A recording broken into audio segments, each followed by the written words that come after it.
Bueno, vamos a hablar ahora un poquito de esta fecha patria que se avecina. Estoy hablando del Día de la Bandera.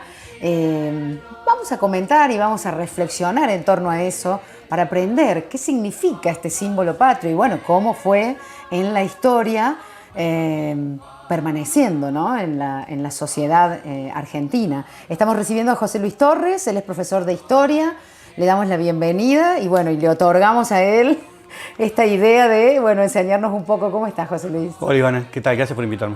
No, un gusto enorme. Además, poder hablar de nuestra bandera, ¿no? Que tanto nos representa y me imagino, bueno, la historia hermosa. Sí, hablar de la bandera en términos de lo que es la historia de los pueblos es hablar no solamente de un símbolo, es hablar de una aglutinación espiritual de la población.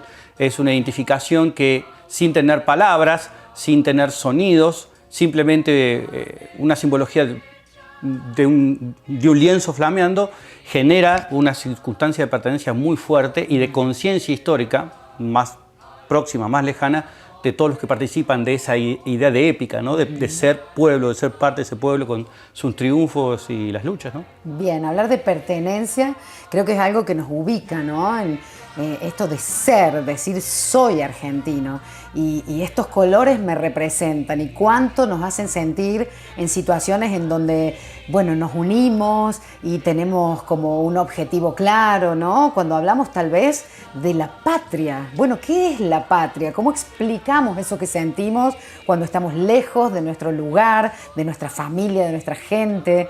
Es fuerte. Y es muy fuerte porque el sentimiento de patria no se construye tan fácilmente como uno creería. No es un sentimiento genuino, no en el sentido de lo que se construyó la historia argentina. La patria en la Argentina se tuvo que construir y no necesariamente muchas veces de la tierra adentro, ¿no? Generar la idea de Estado-Nación en la Argentina tendríamos que decir que es casi de mediados del siglo XIX, ¿no? Esto de superado las tensiones de la mal llamada anarquía provincial, yo prefiero hablar de desorganización nacional, esto de generar, bueno, no identificarme como algo de la provincia, un cordobés, un santafesino, un entrerriano, sino sentirme argentino, sobre todo porque el término patria, como aparece en la Revolución Francesa, habla de la pertenencia a un territorio mucho más chico. Pequeño, sí, y ni siquiera en la Revolución de Mayo la idea de patria, cuando tanto se dice en actos protocolares viva la patria. Viva la patria, y es un concepto también muy ambiguo y de un terreno muy chico. Agrandar la idea de patria necesitó generar la idea de conciencia, y eso lo hicieron muchos actores, ¿no? Desde la escuela, los gobiernos nacionales, las circunstancias sociopolíticas argentinas, bueno, obviamente la idea de aglutinamiento en los deportes, obviamente en el fútbol muy fuertemente, pero la patria se regenera constantemente. Muchas veces tomamos distintas dimensiones sobre lo que es hacer patria, ¿no? Hacer patria, bueno, para algunos es defender lo local, para otros hacer patria es básicamente defender los derechos, para otros defender patria es estar en una frontera, en un lugar muy difícil de habitar. Patria es sentir que yo soy responsable de mantener algo vivo. Y para mí ese algo vivo es muchas veces la idea de espíritu de pertenencia, que sí. emparenta con nación. Sí, claro. Bueno, hermoso poder conocer cómo se fue nutriendo este sentimiento, ¿no? Vos bien contaste como una línea de tiempo en la que fue apareciendo este espíritu, este sentimiento de patria. Pero vamos a traer a colación a Belgrano, porque digo, desde allí parte todo. Y fuimos sabiendo cómo nuestro símbolo patrio, específicamente los colores, ¿no? Porque hablar de bandera es también hablar de escarapela, es hablar, bueno, de este país que se fue conformando, obviamente, muy con el paso del tiempo. Sí, hablar de bandera es hablar del creador, que en el sentido de lo que pertenece Manuel Belgrano para la historia argentina, es un personaje fascinante, porque fue un personaje sumamente involucrado con su tiempo, pero involucrado primero desde orígenes que cualquier otro individuo en su mismo sector socioeconómico quizás no hubiera participado, porque él no es de los estratos bajos de la sociedad rioplatense, todo lo contrario, viene de una familia muy acaudalada, pero él tiene una conciencia de pertenencia y participación en los cambios que se vienen muy fuerte. Simplemente como para poner en contexto, estamos hablando del mismo hombre que rechazó las invasiones inglesas de jurar fidelidad a la corona británica, participó en la defensa de la segunda invasión inglesa, es participante activo obviamente en la primera junta, es parte de este elenco morenista que trata de hacer muchas reformas modernizadoras de la sociedad tradicional rioplatense, bueno, sin tener experiencia militar, se le asignan campañas muy difíciles como tratar de incorporar la revolución a Asunción en el futuro Paraguay, bueno, y las campañas del norte que lamentablemente tuvo un resultado dispar, pero bueno, tiene esta victoria en Tucumán que lo puede sostener como defensor de esta frontera norte y quizás el primer gran parón a los realistas en una zona que parecía como difícil. Su participación inclusive hasta en el Congreso de Tucumán, donde propone gobiernos muy progresistas con la participación de los pueblos originarios. Y la creación de esa bandera, que para mí es una pequeña chispa justamente de eso de sentirse patria, está muy vinculado en términos estrictamente políticos en generar una simbología que une y que movilice a lo que son los esfuerzos bélicos que se estaban haciendo en aquel momento en estos primeros rezagos, en estas primeras fases de la guerra de independencia. Se genera este color básicamente porque es un poco una pragmática política, hay que ponerlo en ese contexto. Claro. El diseño de bandera celeste y blanca que se podía confundir fácilmente con los colores que también utilizaba la Casa de Borbón. Casa gobernante en el término de la colonia del Virreinato de Río de la Plata, pero en aquel momento, recordemos, Fernando VII está preso de las políticas napoleónicas de la invasión de Europa, pero sabemos muy bien, o sabemos a posteriori, que la Revolución de Mayo buscaba un poco romper con eso. Entonces no había que generar una imagen de que se está yendo todo hacia un enfrentamiento directo. Entonces había que generar una enseña propia, pero que no generara demasiada suspicacia. Ahí está esta idea de estos colores celestes y blancos, ¿no? A los cuales después se le va a incorporar un sol de estilo inca, que si alguien se fija, la estilografía del sol y la cara del sol son de estilografía inca.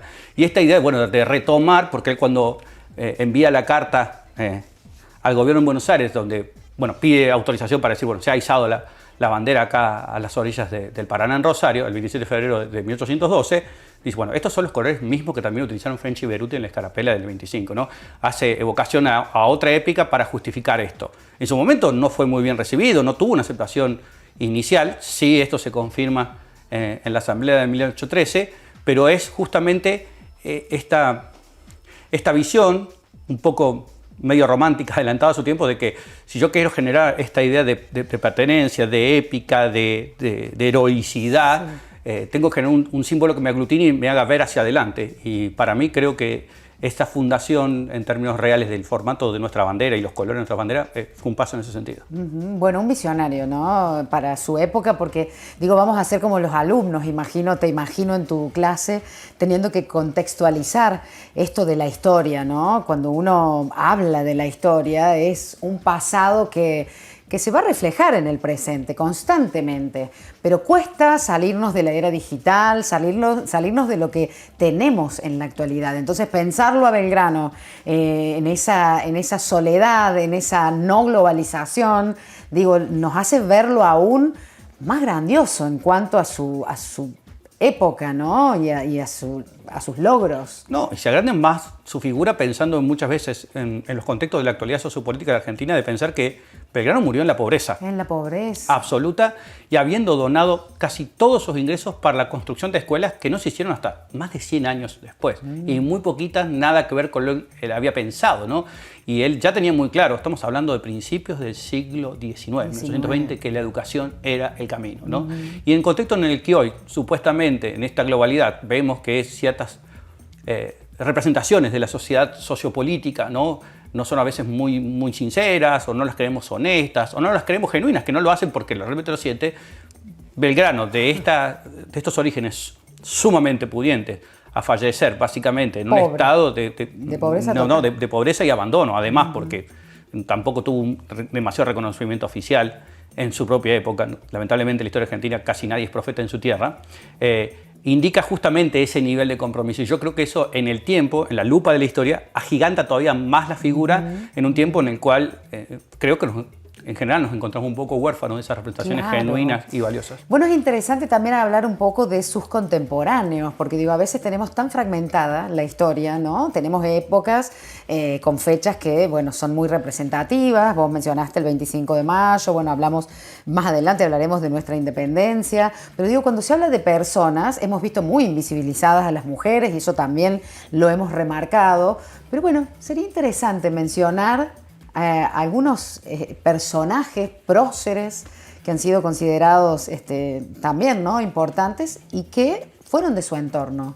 Sí, la historiografía argentina, ¿no?, sobre todo desde unos primeros historiadores como Mitre, ha generado esta idea de panteón, ¿no? Ha hecho a los personajes superhéroes. Y yo, personalmente, una perspectiva muy personal como historiador, prefiero darle un cariz, una visión más bien de compromiso social, ¿no? Porque estamos hablando de un grupo de gente muy, muy fuerte en la acción, que son contemporáneos al propio Belgrano y que también tenían su cuota de participación en la construcción de algo totalmente nuevo para la época. Esto recordemos que recién está efervesciendo en Europa, está por tener una restauración conservadora y acá estamos hablando de liberación total, ¿no?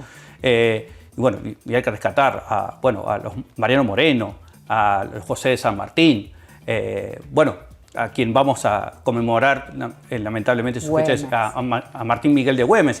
Son personajes sumamente comprometidos con su época. Bueno, esto de Güemes lo hemos reconocido hace muy poco, ¿no? Igual que la Vuelta de Obligado, tantas fechas que por ahí quedan perdidas y que pareciera ser que cuando uno marca una línea de historia en el tiempo, bueno, resaltan así, cada 10, 15 años un acontecimiento, pareciera que en el medio no pasó nada, ¿no? Y cuando vemos en la actualidad todo lo que venimos viviendo, ahí nos damos cuenta de que los procesos son revolucionarios, son dolorosos, son complicados. Son complejos, pero además también creo que obviamente en la lupa y en el telescopio del tiempo se pierde también la noción de reivindicar la idea de construcción de nación. Claro. Y los hechos se fueron construyendo paulatinamente, hay quiebres claramente, pero rescatar esto no es caer en nacionalismos baratos, es reivindicar sinceramente cuestiones que conformaron nuestro reconocimiento propio y de una otredad política frente al mundo que nos genera una cultura de identificación política, al margen de lo que sintamos nosotros mismos como argentinos. Como individuos. Entonces,